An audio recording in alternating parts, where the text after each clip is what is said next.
on the edge of going too far. They chased one goal relentlessly. Brian was a very determined individual, very smart. He wanted to see how far he could take it. If it repulsed you, that was just as good as if it made you happy.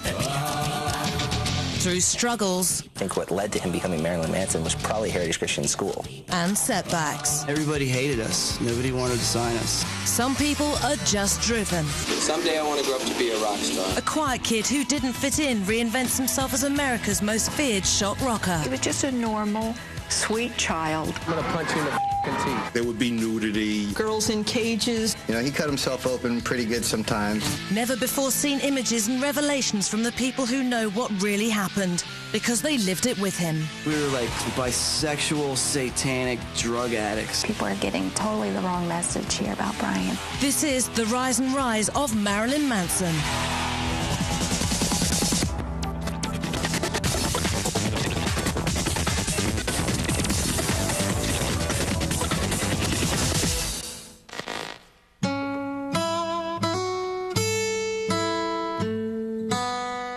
Brian was born in January of 1969. He was a very quiet little boy, a lot like his mother. I think he looks a lot like his father, but I see a lot of his mother's shyness in him. He was the type of child that if you walked into a room and there were a lot of people, he would hide behind his mother and then slowly come out. If someone had said to me that one of these children is going to be a famous rock star, Brian would have been the last one I would have chosen. Ladies and gentlemen, Marilyn Manson. He grew up in Canton, Ohio. It's in the Midwest, so it's a fairly conservative town. Canton's kind of a boring little town. There's not a whole lot. Football is big. We have the Pro Football Hall of Fame. That's our big claim to fame. When I first met Brian, he was pretty small. He kind of freckly-faced kid, brown hair, pretty scrawny. I know he got made fun of a lot. I guess he was what they call a nerd. Brian and I played Major League Football in 1981 for the Spartans. I was number 28. Brian was number 41. Brian was a receiver. As a receiver, you wouldn't get much action. He never really liked this whole sports thing. Brian didn't really have a lot of friends. He wouldn't leave the house all too often. He stayed at home a lot, watched TV, would draw, would write.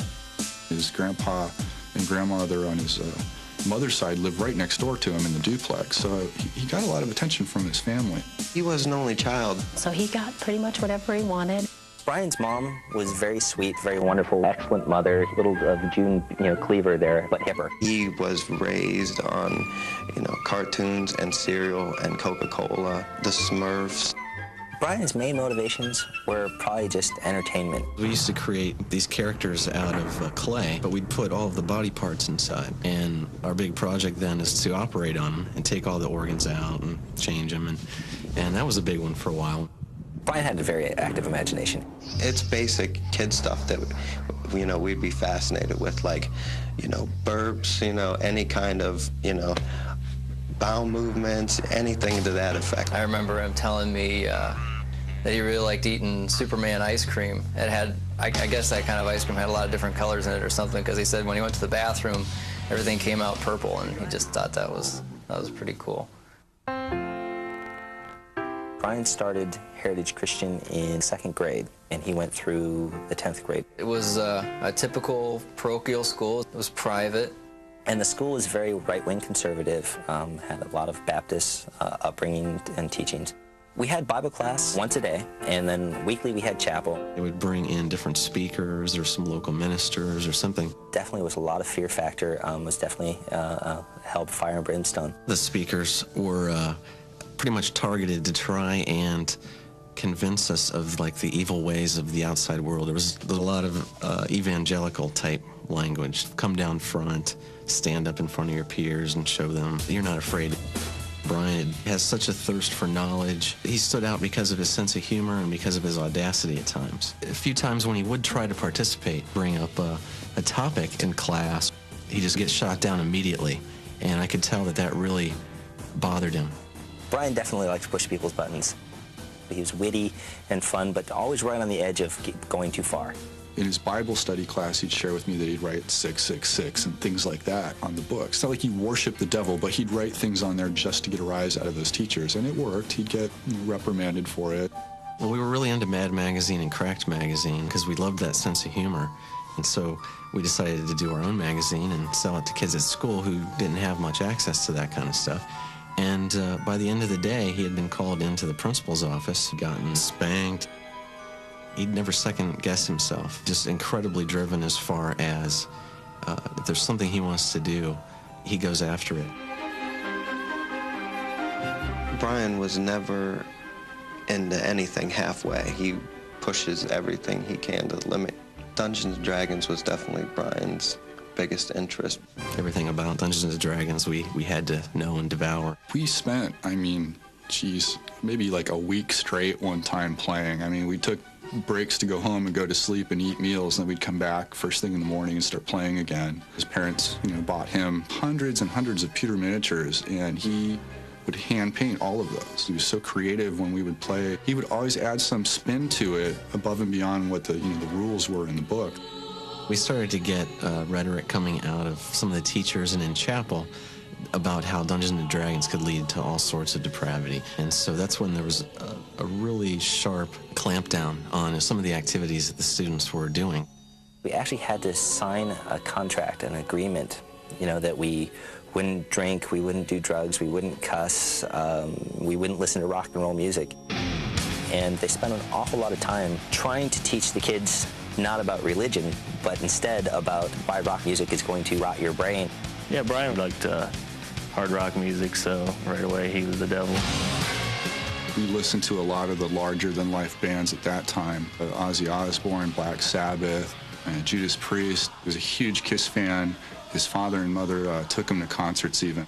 His dad even got dressed up with him a few times in all the makeup. He had every Kiss record, every Kiss makeup kit, radio, you name it. Brian would paint his face up like the members of Kiss and come to the house, and then he'd ask for himself. And we thought that he was one of the members of Kiss asking for him, like he was really important. He'd have the little blood capsule in his mouth and he'd break it, and he was really into that kind of thing. He seemed to draw energy from the dark side of the music. He drew an Iron Maiden album cover on the concrete wall in chalk. He had that above his bed. He had this big drawing there, this picture of this creature thing. A good artist, it was very detailed. It was creepy. Brian was so big on MTV when it first came out. He was the first kid on the block that had it. And I remember in particular a video of David Bowie's, Ashes to Ashes, that really had an effect on Brian. The atmosphere and sensibility of it just really piqued a curiosity that, wow, we don't have to sit around the table with Dungeons & Dragons in our imaginations. We can actually create these things visually. It was just fascinating. In about the 8th or 9th grade, we're getting more and more into our own imaginations, even more isolated from the people around us. They were all making decisions to make religion and Christianity a big part of their lives. If you wore your Bible on your sleeve, you got great grades. In this very restricted place, you were better off to kind of fake your existence than you were to show your real existence. Once he became aware that people were offended by a lot of the things he was interested in, it became more of a challenge. Brian tended to lash out against the hypocrisy that he saw there at the school. Our major goal at that time then was to find ways to get out of there. He didn't fit in real well at Heritage Christian School. I remember him many times talking to his parents, like wanting to go to public school. I have to get out of there. A couple months into 10th grade, Brian ended up leaving, and his parents sent him to the local high school nearby. When he came to Glen Oak, he was at a disadvantage because, all the other kids had grown up and had gone through all these classes at all the other schools together. So he was kind of odd man out. I think he always felt like he was a little different. He never associated himself with any certain group. He didn't neatly fit into any of the stereotypes that we know of from those years in high school, being a burnout or a jock. I think Brian had a trouble relating to the other kids because I think he was more intelligent. He really started to excel in his writing classes. He was a bit of a Renaissance man. I mean, he dabbled in a lot of things. Poetry, he painted, he drew. There was a drawing that was kind of scary looking, to be honest with you. I couldn't believe they printed it in the yearbook on the same page with the apples and the koala bear. It just didn't fit. It just looked somewhat satanic. What I remember most about Brian, I guess, is his year-round tan. Dermatologists recommended that he use a tanning bed because it helped dry up his complexion. He was insecure about his face. He'd primp a lot with his hair. It was the big thing about his hair. His hair had to look good. He was really kind of obsessed with the way he looked. His parents were real easygoing. You would go to his house and there was no rules whatsoever. His mom used to take us to the drive-thru and buy us beer. Her opinion was, you're going to get your hands on it anyways. I'd rather that you were supervised while you're drinking than out there getting into trouble and maybe getting arrested by the cops. His parents basically let him do whatever he wanted. His dad was pretty comical. Well, Uncle Huey, he's got a warped personality. He'll say anything he can to shock you. Whenever some of our friends would come around and meet Brian's dad for the first time, he always had a trick, perverted question he would ask you. He'd look at you and just say, so, have you ever tasted a better pecker than mine? Either way you answered, you lost. Anything to shock you. That's kind of the way Brian is. He moved away the summer we graduated from high school. His father got a job offer down in Florida. Everybody knows Ohio's 10 years behind the times. So I think when he got to Florida, he did have a little bit of culture shock. His plans were to go to college there for journalism. He was a good writer. I think a big part of being a good writer is feeling it or having a love for it, and unquestionably he had that. Brian's niche was to write entertainment stories. He really concentrated on the progressive scene in South Florida, all of the local bands. I would have liked him to get more involved with the student newspaper, but I knew that he was writing for one of the local papers. 25th Parallel was an arts and entertainment magazine that was geared primarily towards South Florida, sort of an alternative press kind of thing. He came to the interview and he had a lunchbox with him. Well, in the world I come from, people don't carry lunchboxes when they're in college. He would come up with these ideas for articles interviewing dominatrixes or waitresses who worked at topless restaurants. He had a real head for that sort of stuff. And as he improved, he moved on to things like celebrity interviews.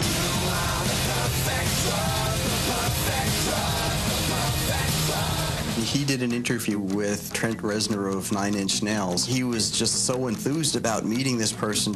At that time, his ultimate dream was to be Trent Reznor. And he was just so thrilled. Oh, I got along so well with him. Oh, yeah, we're best buddies. And I'm thinking in my mind, you know, I'm willing to bet money that Trent Reznor won't remember you like a week later. He started writing a lot more poetry at that time. It was sort of bleak, unfriendly. Humorous with a dark undertone. Punk rock without the sense of humor. They had open mic nights for poetry reading. First time I saw Brian do an open mic, I heard him say, you know, I wrapped our love in foil, and so it wouldn't spoil, but flies will lay their eggs.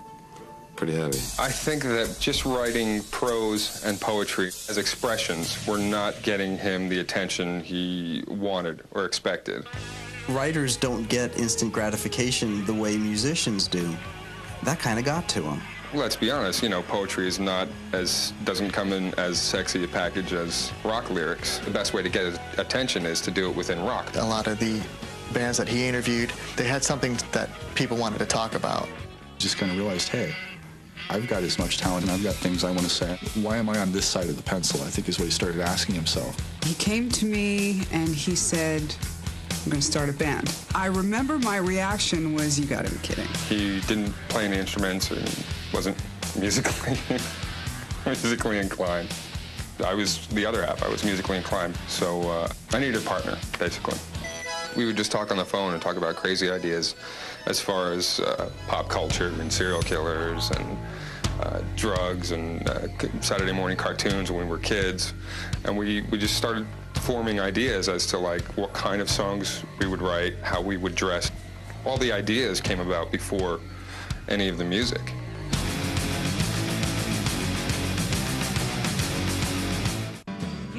sticking on buildings, on stop signs. And some were just really wrong. And each one would have something offensive to somebody. He knew about self-promotion. He knew how to package it. At that time, I don't think he really cared too much about the product. He just wanted to sell it. He had asked if 25th Parallel could run an article about this band, Marilyn Manson and the Spooky Kids, and I didn't have a problem with it. I mean, I thought it was a little bit weird. Have you played anywhere yet? Well, no. Do you have a demo tape yet? Well, no. Yeah, sure, what the hell, go ahead. And we got an intern to interview him, and he asked me if he could rewrite it, and I'm like, yeah, sure, have fun. Go ahead, make yourself look good. It was the first piece of press the Spooky Kids ever had. It's hard to get a two-page full story, you know, about a band that's never even played a show. He had written something along the lines of Marilyn Manson is going to take over the world and they don't care who they have to trample underfoot to get there. Pretty heady stuff considering that they hadn't played a note at that time. I remember we were going to a creative writing class, and he just told me, like, I don't think I'm going to come back. I want to do the band. He just quit and never really looked back. I first ran into Brian Warner in the local music scene in South Florida. I heard about this crazy new band called Marilyn Manson and the Spooky Kids. I was at their very first show at Churchill's, and they didn't even have a drummer then. I mean, they had a drum machine on a stool. There was probably between 20 and 30 people. And this tall, skinny, geeky kid singing. And I just remember feeling embarrassed for him because he didn't make eye contact with the audience. He hid behind the microphone a little bit. He really had no image at that point. People were like, the hell is this? Half the time he'd be in the back throwing up because he definitely had some major stage fright. You know, we didn't even know if he'd be able to perform. It's kind of hard to sing when you have throw up in your throat. They had this kid playing bass. His name was Brian Tatunik. Tatunik really didn't have that much to do with what we did. I mean, he played our first 2 shows with us. That's it. So we needed a bass player. We used to see each other out at clubs a lot. So right off the bat, he knew I was, you know, this young, loud, and snotty punk kid that was just trouble. But he liked that. So he decided, you know, he should get me in the band with him. Me and him just became really good friends. Brad really influenced Brian's appearance. I looked like a cross between Divine from the John Waters films and Sid Vicious. He like latched onto that, started like asking me for makeup tips, started dressing like me, and he really kind of like took my image and evolved it into his thing. It was all accredited to Brian because he was the one selling it. He was probably one of the better, if not the best, self-promoters in Florida. I used to see Brian outside every major show. You'd see him out there with flyers that he personally made, handing them out to people. Trent Reznor and a lot of people picked up on what the band was doing. Trent said, it's really interesting. What the is playing drums? Lo and behold, July 4th, we're opening for 9 Inch Nails. You know, there's just 4 of us, and one of us is just crawling around the stage. We don't have our together at all. First time that I met Brian, my band Jenna Torturers was playing, and we found out that our opening act for the night was the Spooky Kids. And I remember looking out on stage, and he was lighting his lunchbox on fire. Instantly, we became friends. Their performance at that time really was very cartoon-like. His only shtick back then was just dressing crazy and having really inane props on stage. I just remember really being struck by the Sid and Marty Krofft feel of everything. They had the striped socks, blue fingernails. They carried their Lidsville lunchboxes. People thought we were creepy and kind of kooky, but that was just our influences. You know, we grew up watching cartoons, you know, and Willy Wonka. They took everything from your childhood that you remember from the 70s and brought it into a big nightmare. It was just a real trip. He had an unbelievable following. He used to have these young girls with their lunch boxes at every one of his shows. A lot of girls with blue fingernail polish, with strawberry shortcake lunch boxes, just following them around everywhere. Brian's parents, they're very supportive, showed up to his shows wearing T-shirts with his picture on it. His dad was great. I remember one of the shows, he was walking around with a priest collar, and he was just so proud. When we started becoming more popular, he started getting better-looking girlfriends. He really loved the attention because I think he lacked getting attention before when he looked, like a regular Joe. Halloween is just around the corner, and as a special treat, I thought we'd meet some spooky kids. I hosted a local music show on the local rock station. There was a big buzz about the band, and I wanted to get them on the show. And he gave me a cassette, and it had 4 songs on it. So I was listening to it, and then I got to My Monkey, and I absolutely loved it. I was like, wow, that's the one. I got to play this song.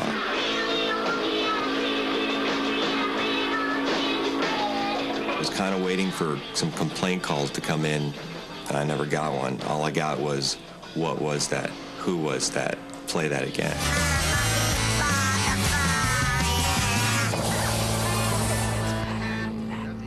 Brian was a very serious and determined individual, very smart. He knew to get where he wanted to go, he had to be professional. Even when he was planning an outrageous stunt, he needed to do it right in order to get the full impact. He asked me to videotape their shows. He would study them and, see what went right, what went wrong. So I videotaped a lot of strange shows. As we watched him and the band evolve, I watched it evolve into darker and darker regions. They would do things with chicken feet strung across the stage, to girls in cages dripping, chocolate sauce off their breasts. There would be nudity, body piercing, lots of sexual innuendos. We had this thing, we were bisexual, satanic drug addicts, and we recreated that hype. He had this whole elaborate stage show set up. It was almost like cabaret. It just got so theatrical that you forgot about the music. All of a sudden, I got it. It was vaudeville. It was sort of like Alice Cooper brought into the early 90s. I think the vision was pretty complete from the start. He wanted to provoke people into thinking, challenge the ideas of what a rock star was, challenge sexual ideas, religious ideas. If it repulsed you, that was just as good as if it made you happy. It was just a lot of trial and error, and I think he finally just hit on the things that really touched people off. He just wanted people to react, whether they reacted positively or negatively, as long as they had a reaction.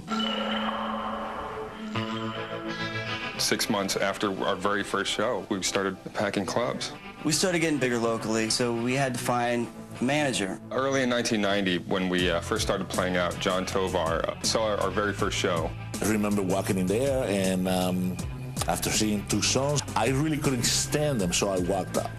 6 months later, my friend Glenn Richards told me that Manson was the most requested act on his show every Sunday. You should manage these guys. They're going to go somewhere. So I went. I showed up to the place. It was like midnight. And there were 300 kids screaming, looking like him, like Manson. He had the aura of a rock star. To me, he was Morrison, Iggy, Bowie, and of course, Alice Cooper rolled into one. I realized, I said, if this guy can draw this amount of people with no record deal, this guy's going to be a superstar. John Tovar and his partner Frank Laurie decided to sign us to their management company. I told him I like what you're doing and I think it's cool. I only have one small problem with what you're doing. You need to drum it really bad because that drum machine is not happening. I think that was the first time that Manson listened to me. He went out and got himself a drummer.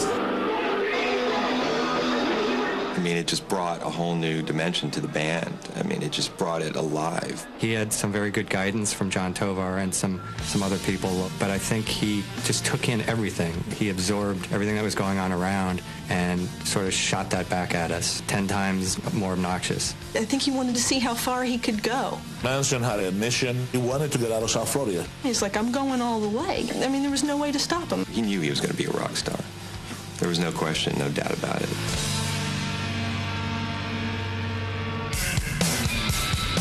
Brian and Brad were on Hanging with MTV.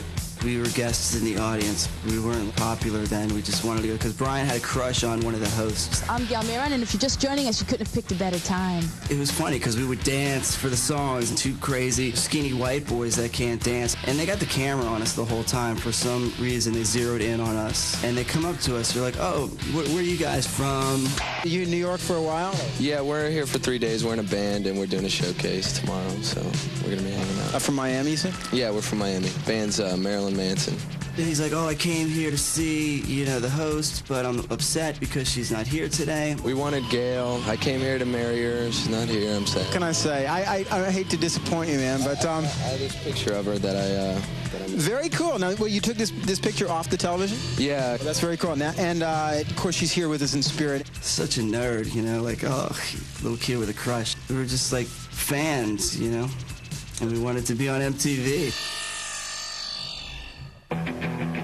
We did interviews on cable access, whatever we could do to promote ourselves. I am very, very pleased to welcome Marilyn Manson and the Spooky Kids. Guys, thanks a lot for being on the show tonight. Do you feel like you're writing music that kids are relating to? It seems that the young kids are really, really relating to what I'm saying. I don't know why. I really don't want to analyze it, but I appreciate the fact that people understand where I'm coming from. His dream was always to go national, was always to be signed, to leave Florida.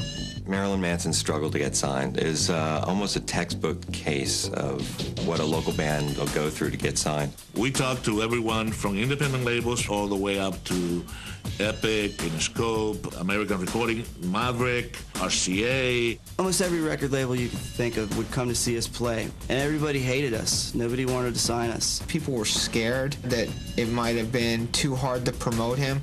Everybody would be like, oh, well, he's too satanic, he's too into drugs. A lot of record labels got distracted by the theatrics.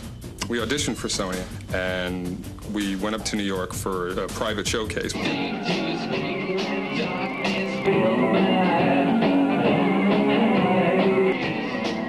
the A&R guy comes up to us afterwards and said, they really like the band, but they don't like Brian. They think he's too pretentious and phony, so we're going to pass. When the deal didn't go through with Sony, it was around the same time that Trent Reznor was starting his own record label. I got a phone call from Manson, and he told me Interscope is going to give Trent his own label called Nothing Records, and Trent wants us to be the first signee on the label. Trent decided to sign Brian because he knew he could break that band and make it succeed. We were very happy to be signed, but I could just start to smell politics happening. When we started to deal with the big boys and the labels, they felt that the name was too long. It went from the band that Brian and I put together, which was Marilyn Manson and the Spooky Kids, to just Marilyn Manson. It's the last Marilyn Manson and the Spooky Kids show, because we're changing our name officially to Marilyn Manson. By dropping the Spooky Kids, then it was Marilyn the persona and Marilyn the band. That's when, in his head, it became his band. Trent flew us out to L.A. He rented the Sharon Tate house to put a studio in, and that's where he wanted to put his record together. Here we are, Marilyn Manson, and we're recording where, the Manson family killed some people. Yeah, it was a good vibe going on in there. The album's done, and Brian showed up and said, Interscope's going to drop us if we don't change this, that, and the other thing. Some lyrics that Charles Manson wrote were incorporated in the song.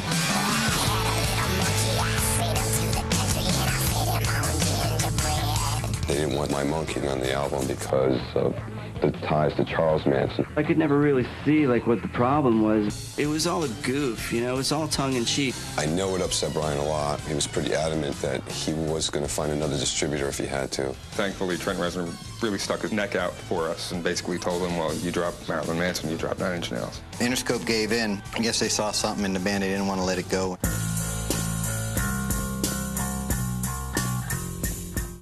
Portrait of an American Family when I started working on the fan club. He was going on the road, so he asked me, would you take care of this for me? We're getting some fan letters. I figured just a couple hundred a month, but it turned out to be a couple of hundred letters every other day. Brian took the fan club seriously because he knew that was going to be his army. It seemed like it became kind of like a cult thing. He loved it. His reaction to it was, great, it's working. I have these people that, want a part of me. I was 5 when I first met him. He was rehearsing right next to my dad's studio. He asked me to be in the Lunchbox video.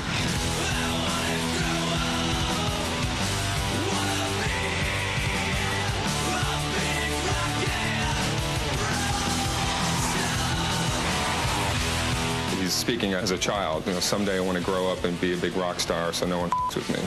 I thought it was pretty cool how he was different, and that's how I wanted to be. He brings something to the misfit kids, and he makes it okay for them to show their own look on life.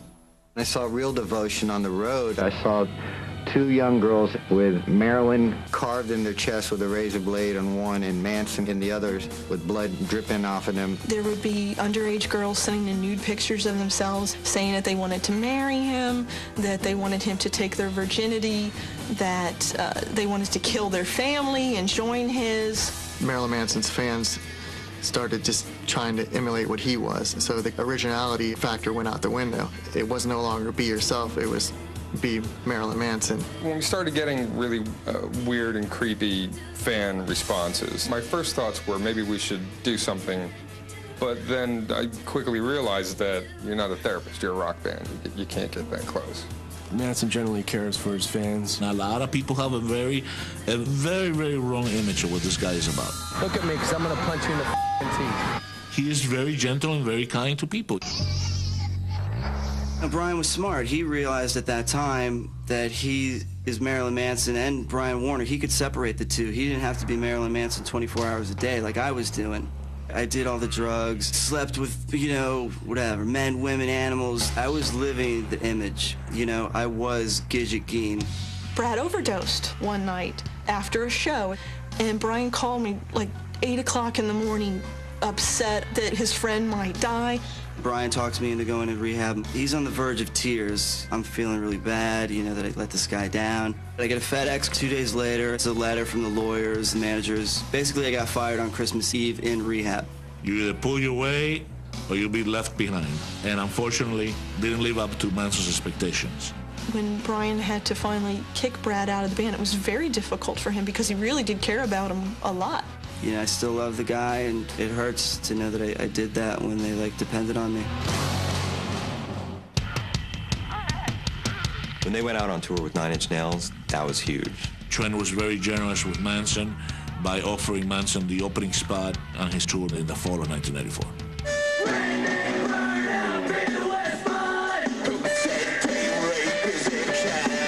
Every show got bigger and bigger and better.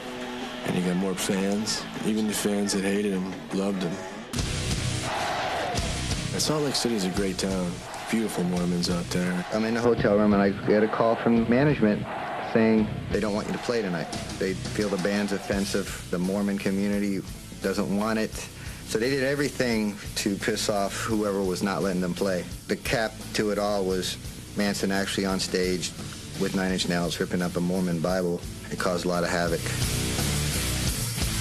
I don't even think Manson realized the impact it was going to have. That's the first time I ever saw any protest. What built this band was controversy, and Brian knowing how to use that to his advantage. He was able to figure out that bad press was good press, and by giving people something to talk about or write about, it would make him more popular. God, y'all right. We played the Coliseum in Jacksonville. But Jacksonville's a very hardline Christian right town. As Marilyn Manson was playing, the stage was surrounded by police officers, waiting for him to make the wrong move. Manson had a strap-on dildo as part of his act, and I guess they didn't really like that. They arrested him. He got arrested for dropping his drawers and massaging a very large phallus, and I wrote an article about it.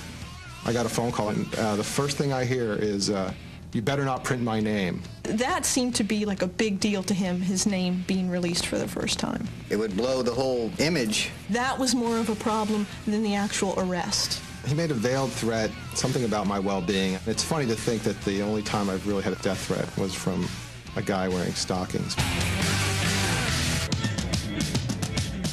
The major change I saw in Marilyn Manson was when we first played in Los Angeles. We were the house band at Universal for like a week.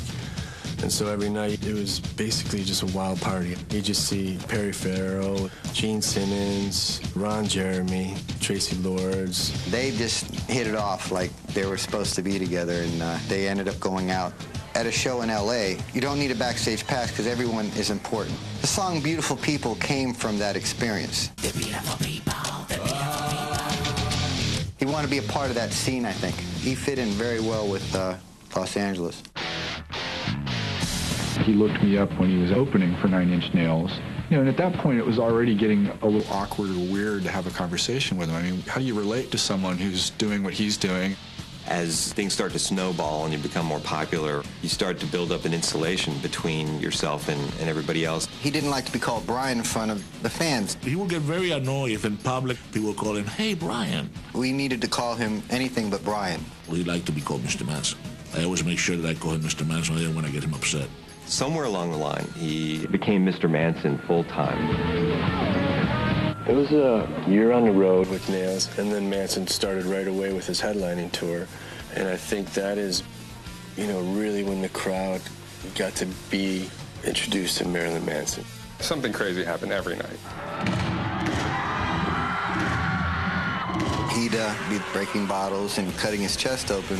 When Brian started cutting himself on stage, I thought, okay, he probably won't do that again because he's been whining about it all night, after the show. And then he would do it even more at the next show.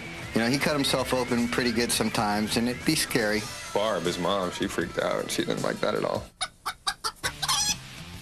Some fan brought us a chicken.